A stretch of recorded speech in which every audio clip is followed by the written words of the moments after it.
رسول اللہ صلی اللہ علیہ وسلم نے جو خود کہا پہلے اس پہ عمل کیا. وہ کیا عمل کیا آپ صلی اللہ علیہ وسلم نے کہ رمضان کے آنے سے پہلے نبی نے رمضان کا بہت زبردست استقبال کیا ہے، یہ بتانے کے لیے کہ یہ معمولی مہمان نہیں ہے، معزز اور مکرم مہمان ہے.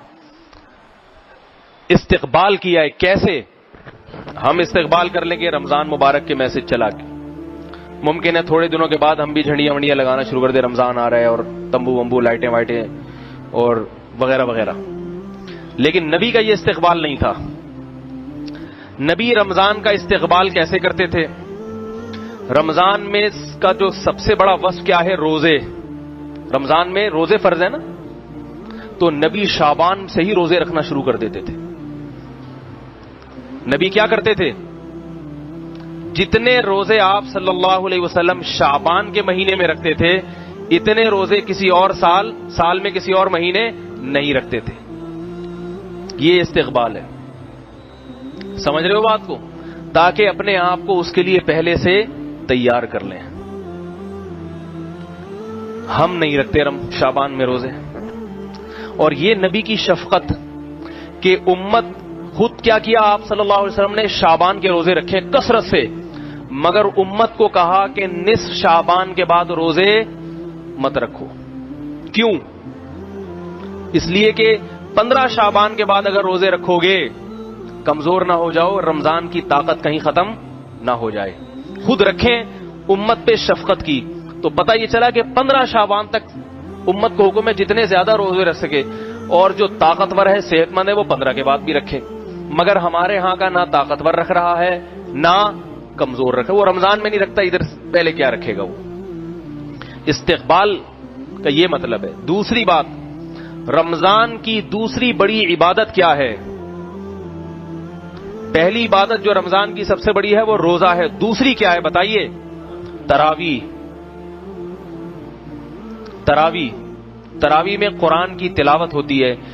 تو رمضان کے آنے سے پہلے شعبان کے مہینے میں ہی تہجد کا اہتمام شروع کر دیا جائے اور تلاوت کی کثرت شروع کر دی جائے. سمجھ میں آ رہی ہے بات؟ تیسری بات، رمضان کا مہینہ اللہ نے ہم پہ فرض اس لیے کیا تاکہ ہم سے گناہ چھوٹ جائیں،